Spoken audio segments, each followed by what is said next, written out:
วิธีเศร้าหน้ายกใหม่พี่น้องเอ้ยอยู่ประเทศไทยจะไม่เพิ่นเฮ็ดคักเฮ็ดทันสมัยดีเห็นบ่พูดจะไม่เพิ่นเฮ็ดคักยังวะใส่โดรนบินเลยนี่ใส่ยาใส่ปุ๋ยนี่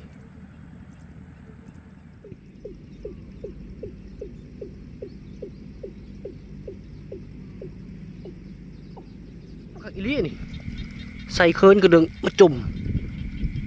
โอ้เจอเขาแล้วมาแล้วทุกคนนี่ประคอนี่โอ้ในที่สุดกระตีไข่แตกก็ได้นะโอ้ลังนี่หาวอีหลีลังนี่ช็อตหน้าว้าวเฮ้ยเนี่ยกันเลยเนี่ยติ้งอยู่เดี๋ยวอุ้ยหาวจริงๆอุ้ยกับทักทายสบายดีพ่อแม่พี่น้องสบายดีกันในส่วนแรกๆนะตอนนี้ก็เป็นเวลา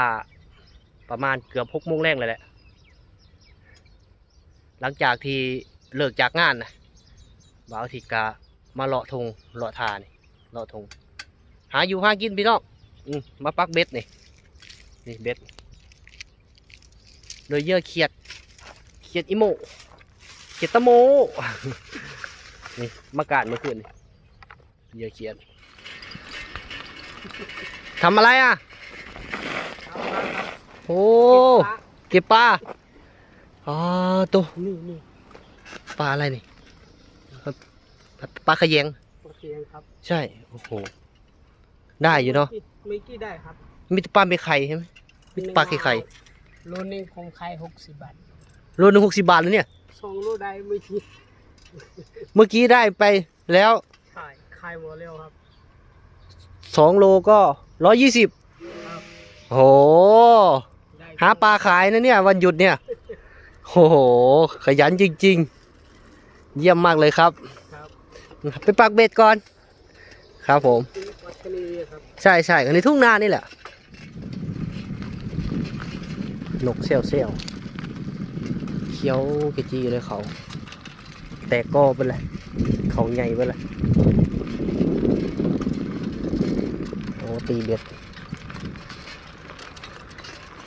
มานบ่ครับยังไม่มาเลยครับยังไม่มาเลยของโอ้น้องเขาจะมือแรงหลักใส่อยู่น้องนี่บ่แต่ว่าเขาจะไม่ได้ปล่อยปลาเนี่ยน้องขี่รถมากก็มาพอตัวปลาลูกขอกกันพี่น้องกันนี่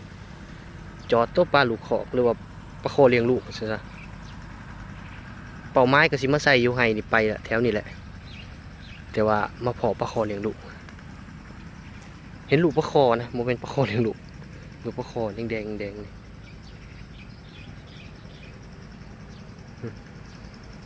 เสียวอยู่ลองตรวจสอบเหยื่อบ่จากบาทใส่อยู่นี่เนาะจะคล้องหน้าเขาเจ้าคือสิบวาอย่างเนาะเขามาใส่เบ็ดซื่อๆเนาะเขาบ่ได้มาหลักมาขโมยอย่าง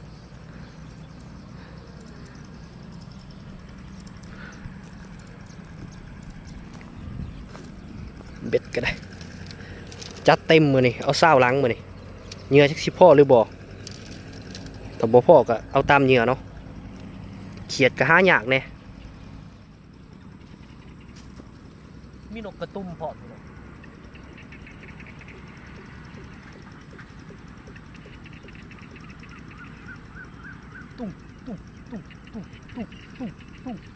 ุ้มนี่แหละธรรมชาติทงหน้าอันแท้จริงมีทุกอย่างที่ทงหน้าควรมีพระเจ้าจูนมากระโปงไล่นกที่ไหน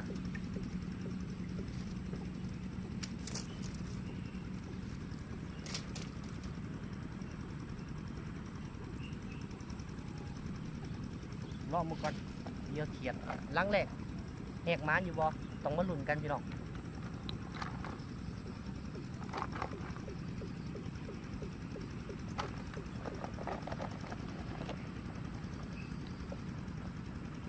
ยูหันเขาเจ้าสูบน้ำขึ้นใส่หน้านะมันก็เลยมีเสียงจักเสียงหยังเนี่ย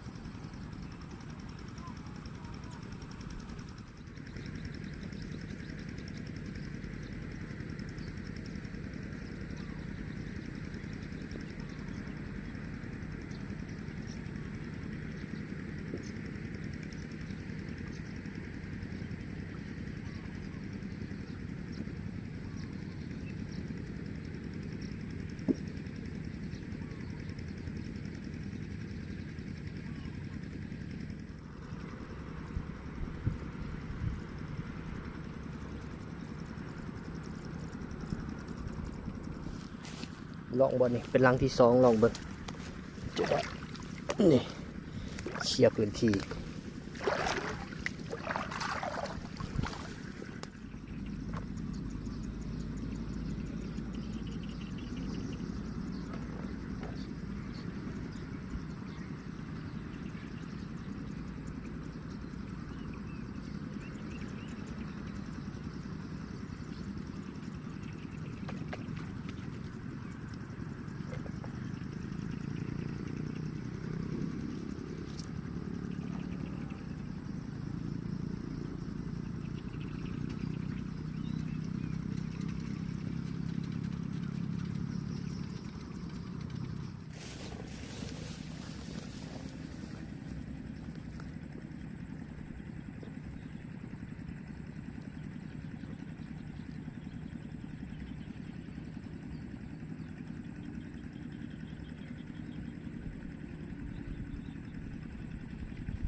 อย่างมาเกาะของ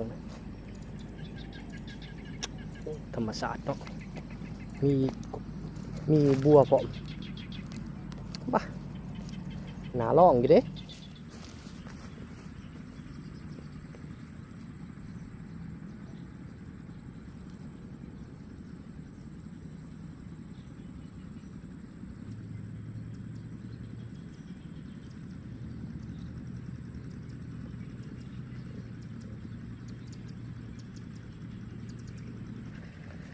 ย่างเลาะตามแคมขนาดนี่ในคลองนี่เลาะเรียบต้นเขาแคมขนาดมิแต่ห้อยหนูแหลนเลาะร้ายห้อยหนูห้อยใหม่ๆพวกก็มีกัดกินกบเขาเนี่ยนกบนหรือหนูบนนี่กัดหยากัดหยังกันบรรยากาศได้ขนาดเลย ถ้าเป็นอยู่แถวลาวอยู่แถวบ้านว่าเอาสิบริย่างนกแน่นี่บริมีให้บินดอกยิงบดเลยบเรือบ่จงเลย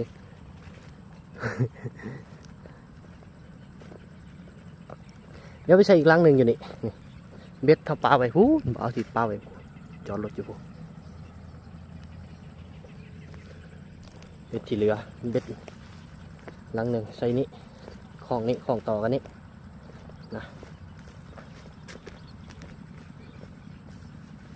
นำตีนอยู่ได้ มองนี่แหละเนาะเหมาะสม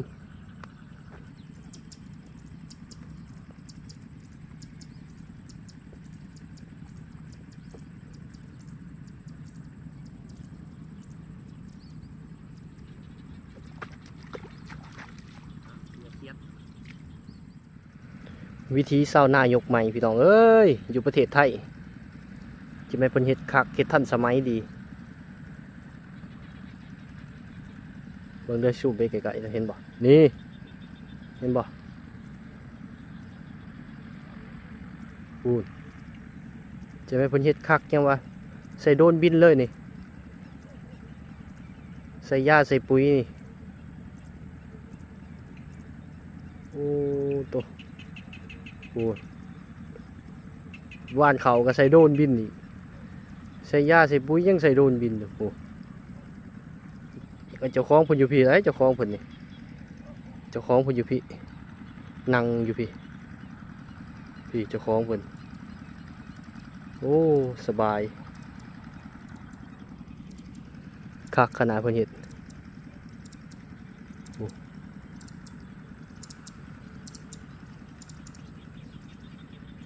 สบายคักหลายถ้าบ่าวอาทิตย์มีเงินบ่าวอาทิตย์ด้วยก็สิเฮ็ดแนวนี้แหละวะ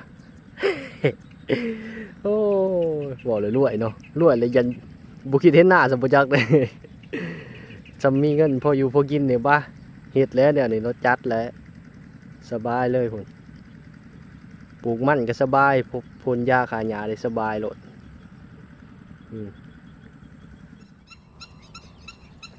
เตเวทนั่งเสียบเขียดกับพี่น้องเลยมันหมู่มันกับบุไหว่าก็ได้มามือนี่นะดูว่ามาเอาบรรยากาศเนาะมามือเนาะนกห้องเซี่ยวเขียดห้องเซี่ยวดูว่ามาเอาบรรยากาศเนาะดูที่จะบินมาไก่เขาไปเรื่อย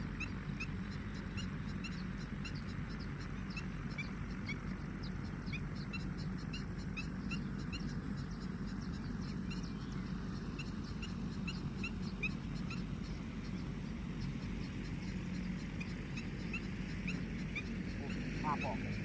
รอบมันกันเลยผสมดีกว่า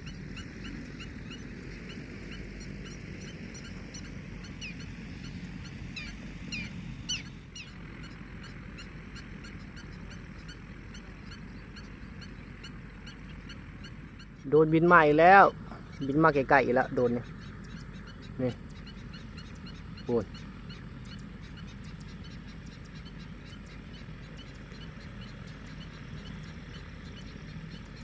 โอ้ยทันสมัยอีหลีอันนี้พี่น้องเอ้ยพูดขักอันนี้เนาะพ่นยาพ่นปุ๋ยพูดหวังว่าคือสิบูบินมาหาเฮาที่บอก โอ้คักคนมีเงินเนาะเฮ็ดหน้านี่บ่ได้ธรรมดาไผว่าเศร้าหน้าถูกบ่แม่นเด้อ โอ้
บ่าวอาทิตย์หรือว่ายังเสียวบูปลาเฉียที่แทนูพี่น้องนี่โอ้นูลายเลยอยู่ก็มีอยู่นกก็มีอยู่ปลาเสียวเลยโอ้เขาจะมาใส่กับเขาใส่อยู่ใส่คือบ่ถึกนูลายเลยนกก็บินมานอน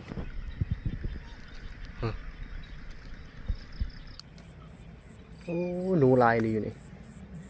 ข้างกระแพงแห่งลายครับหนูนี่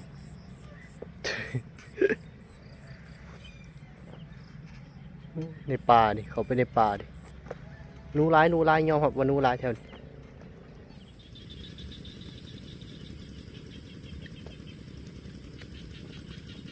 วันนี้เขาก็ไปก่อนทุกคนเลยเมื่อยนั่งทายืนทาเลยยุ่งกับลายตบยุ่งตะพื้นนะยุ่งลายพี่โลไปก่อนไปหายามเบ็ดก่อนอันนี้ก็มานั่งอยู่ประมาณใกล้ครึ่งชั่วโมงแล้วแหละมานั่งอยู่นี่นั่งถาปลากินเบ็ดใส่เบ็ดแล้วก็ได้ก็นั่งถาเนาะโอ้ยยุ่งร้ายจะได้บุทึกว่าเขียดตายเขียดตายสัมบัติเปลี่ยนเหยื่อใหม่เนาะหาเขียดใส่ต้องมาเปลี่ยนบัดนี้ถ้าบุเปลี่ยนก็บ่ได้เนาะเพราะว่าคือว่าหั่นแหละมันต้องดิดเหยื่อเขียดมันต้องดิดตลอดหาเขียดก็จะหน่อยเบิ่งเอาแสงลงก่อนไปแล้วนี่ต้นนะดูแล้ววับขุบคอยบ่ได้ขุบคอยกระดูดมือขุบแห้งยังขุบบ่ถือกันนี่หาดโอ้ยแล้วมันนี่บ่ได้ดอกเขียดนี่ยังเขียดไปก่อนจังยามเบ็ดยังเขียดก็บ่ค่อยได้มีอยู่ในกระตาโหลด2-3ตัวแต่ว่ายังได้เขียดต้องมีใหม่อีกนะมาใส่จังทนเพราะว่ามันห่อนร้ายช่วงนี้ใส่แต่เวทร้ายเขียดก็เลยตาย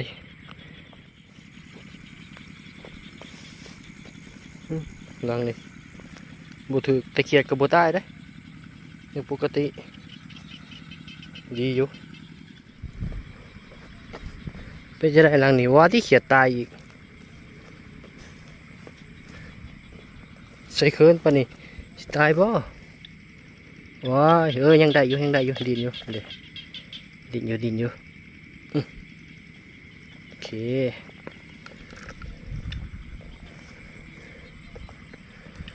โอ้เริ่มลมมาแล้วได้เริ่มเย็นแล้วได้ยุ่งกับสิพายแล้วมันนี่เป็นยังบอกเขาเจ้าคือเอาการเผาเนี่ยมาซักไว้เนาะแต่ละบอนคือกันนี่บ่าวที่เห็นเลยจะเอาการเผามาซักไว้ช่างผูกก็มี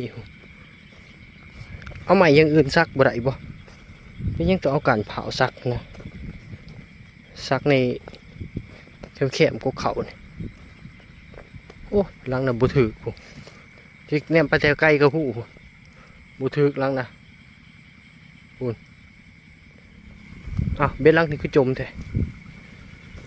ลังนี่ผัดปกติลังนี่คือจมแท้เขียดมาอยู่เทิงบีได้เป็นยังเด้เนาะ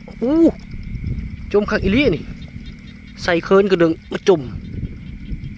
โอ้เจอเขาแล้วมาแล้วทุกคนนี่ปะคอนี่โอ้ในที่สุดกระตีไข่แตกจนได้นะนี่โอ้เฮ้ยจัดไป1 แต้มมันอย่าหลุดได้มึงกินเลิกไปได้เบิ่งส่งน่ะสิเลิกนะเลิกเอาเรื่องอยู่เลิกอยู่โอ้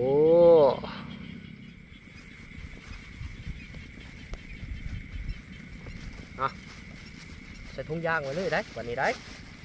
บริปดออกได้แต่บิดได้นี่ใส่ถุงยางไว้เลยนี่เอาเบ็ดติดเลยนี่ เอา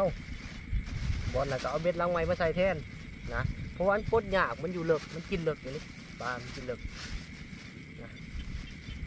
และมาแล้ว ปลาคอตัวแรกแหกมันจัดไปเอ้ยหลังนี่อุ้ยดินแห้งแท้โอ้หลังนี่หาวเลยหลังนี่ช็อตหน้า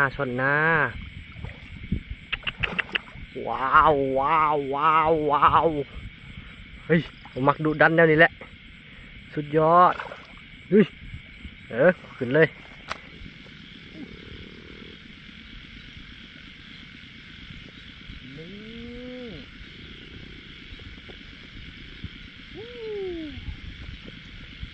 ขอประคอช็อตหน้าโอ้อันนี้อะไรกอตาโอ้ยก็บินเนื้อนี่เดี๋ยวเอาก่อนได้แล้ว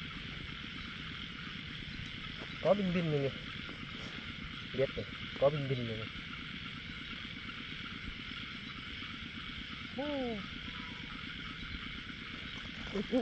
โอ้ย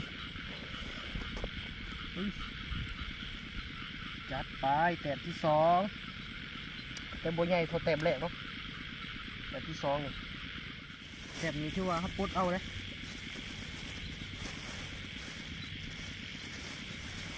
นี่สองแต้มเหมือนกันเลยนี่ต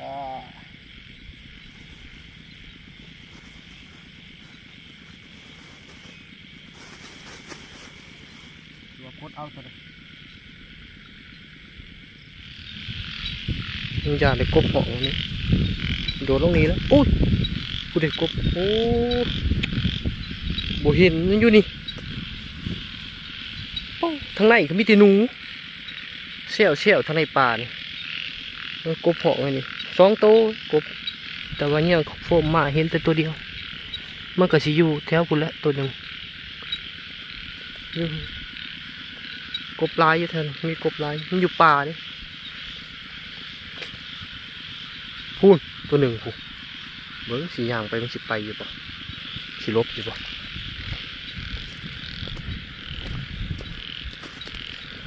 พูดไปแล้วพูดโอ้ไปไกลเลยเขียดลายได้เถอะมันเขียดลายเด้อบันน้ำมันเนี่ยเขียดไม่ใช่เบ็ดมันเนี่ยแถวป่าเนี่ยมันเข้มป่าเนี่ยเขียดมันมักอยู่แถวป่าเนาะพี่น้องนี่เขียดนี่นี่น้องไอ้นี่เอาเบิดนี่สิเบ็ดนี่ก็แม่นมันจับเอาก่อนตัวแล้วก็ได้โดดเชียน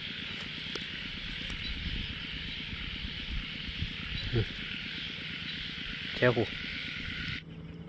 มาสิมายามหลังสุดท้ายถ่ายสุดบันว่าเอาอาทิตย์ได้ใส่ไว้ใส่ในคลองใหญ่เลยตัวนี้โอ้ปลาคอโอ้โหนี่แต่บุกินเบ็ดโอ้บุถึงเบ็ดเลยโอ้ปลาลายแต่บุกินเบ็ดปลาคอ3-4ตัวอยู่นี่แต่บุกินเบ็ดบาวทิศนี่เนี่ยเขียดเซยเลยปลามันเขามาเล่นมองน้ำไหลมันอยู่ในแถวป่าเล่นอยู่นี่แต่บุกินเบ็ดปลาคอนี่จะเอาเนื้อยังไม่ให้กินเนื้อจิ้งหรีดปลาเอาทิศก็ใส่เนื้อเขียดนี่ก็ใส่แต่บุกินเบ็ดกินแต่ปลาหน่อยสวกกินแต่ปลาหน่อยบุกินเขียดเนาะหลังสุดท้ายถ่ายสุดนี่ก็บุถือสัมความวังอยู่น้ำเพลินนั่นตัวที่3แต่ก็บุถือกับบัวเอาเมื่อก่อนบานี้มาหากินข้าวกินน้ำก่อนหิวข้าวเลยอันนี้ก็สิประมาณ8:30เลย2 ทุ่มกลัวหา3 ทุ่มพุ่นแหละมื้อเสาร์จังมายามกันพี่น้องเอ้ย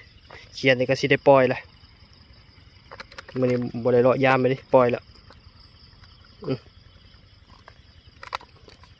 โอ้ยกำลังว่าสิเมื่อพี่น้องเอ้ยเอารถออกไปเลยนี่ได้ยินเสียงปั่วนี่พูนหลังสุดท้ายตัวบ่าวทิศรุ่นหั่นแหละตัวบ่าวทิศเงี้ยให้เบิ่งหั่นแหละว่ามีปลาคอโอ้ยเนาะขาดสิมานเขียดกระปล่อยเบิดเลยเฮ้ยเขียดกระปล่อยแล้ววงยานี่ นี่ไปเราไปจักหัวเอ้ยยังติงยังติงอยู่เด็ดอุ้ยหาวจริงๆอุ้ย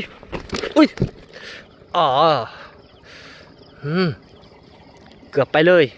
ใครในแต่อยู่นี่ถ้าบุอยู่นี่มื้อเช้านี้บ่ได้แน่นอน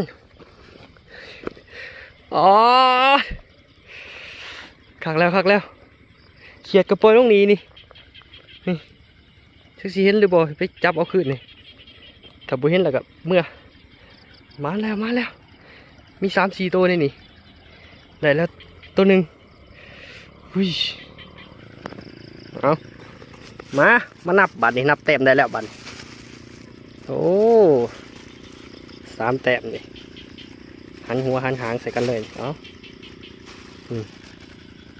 3เด้อพี่น้องนี่3เด้อนี่เด้อ1 2 3ตัวนี้ตัวล่าสุดน้องลาหมูหน่อยก็หมูอีกอย่ามันทำนี่ก็โอเคแล้วจัดไป3 แต้มหาเขียดใส่ก่อนวางยาเลยรูดไปเกิดเป็นบุได้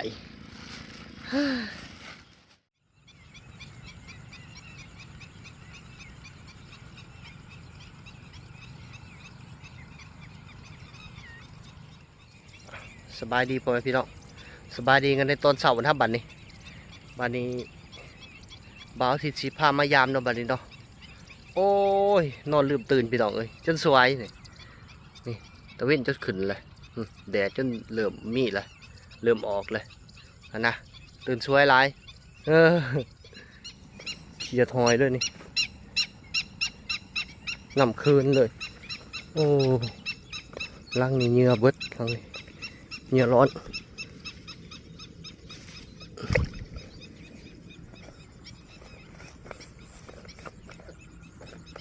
เบิ่งลังดู2-3 ลัง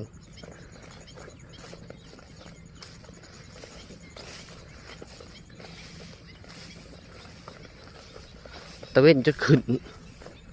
โอ้ความตื่นสายมันนี่ตื่นสายดิมันนี่ตั้งโมงปลุกไว้โมงกับบุปลุก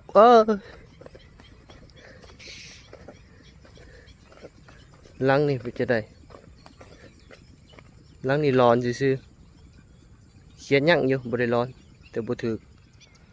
ตอนนี้บ่าวอาทิตย์ยามเบ็ดมาแล้วได้หลายลังเติบนะนี่2 4 6 8 9 ลังเลย8 ลังเลยยังบ่ได้ปลาจักโตเลยโอ้ตายยังมื้อเช้าคือว่าเป็นแนวนี้เนาะยังมื้อเช้านี่บ่มานนะยังมื้อเช้านี่หลักๆบ่ว่าติสิบ่มานไปเลยเนาะลังน่ะใส่อยู่ข้องที่ถือเบ็ดตัวล่าสุดน่ะเบ็ดกลางคืนน่ะเบ็ดตัวบ่าวที่ขี่รถออกมาแล้วมันถือนะน้ำท่วมใส่ในของใหญ่น้ำท่วมโอ้จะเอาได้หรือบ่เนาะ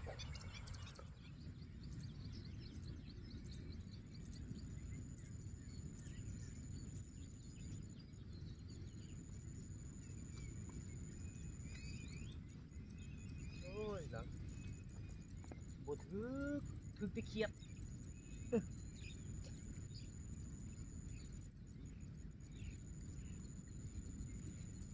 ปลาแล้วบ่ถึกตะเคียด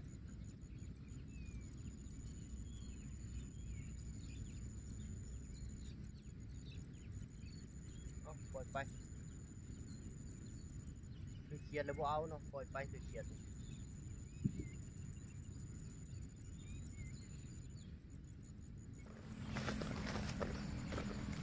ว่าปลาลูกของแม่นเลยปลาลูกของแต่ว่าลูกมันใหญ่แล้วบ่ส่งมายื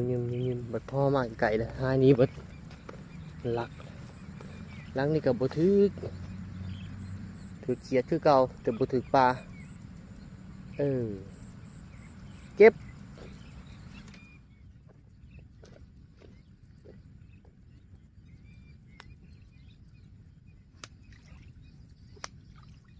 บ่ร้อนง่ายเด้อ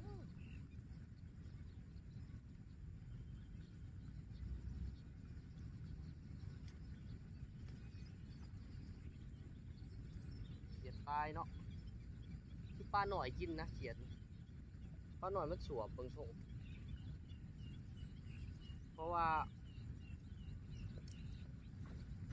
มันโตมันเปื่อยเบิดคือสิปลาหน่อยสวบนะเขียดนี่มาเบิ่งหลังนี่หลังสุดถ่ายสุดหลังกงเลยหลังนี่กงเลยว่ากงคักแท้ยังเลย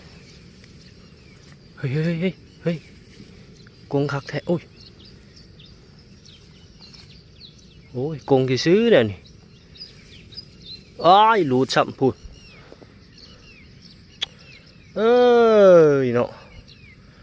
หลุดเฉยเลยหลังนี่หลังสุดท้ายนี่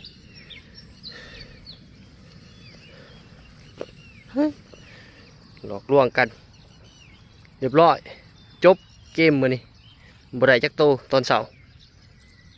ขาบเช้าถือว่าบ่มานแล้วบัดนี้ก็สิเมื่อก็ทุกคนเลยยามเบ็ดเช้านี่ก็บ่ได้พอโตเลยโอ้คือบ่มานแท้เนาะขอขอบคุณขอบใจที่ท่านที่ตามรับชมมาแต่ต้นจนจบเอามาพอกันใหม่วิดีโอต่อไปนี่อาจสิได้เฮิงในจังหน่อยเนาะหรือว่าจังใดเพราะว่าเฮาสิบ่ได้มาใส่ง่ายนะเบ็ดสิเฮ็ดคลิปทางใหม่ก่อนเพราะว่าใส่เบ็ดนี่ดนๆจักใส่เทื่อนึงเนาะสิประมาณอาทิตย์นึงนี่แหละดนก็ได้เนาะถ้ามีเวลานะขอขอบคุณขอบใจที่ท่านที่ตามรับชมมาแต่ต้นจนจบสำหรับวิดีโอนี้บ่าวอาทิตย์ขอกล่าวคำว่าสบายดี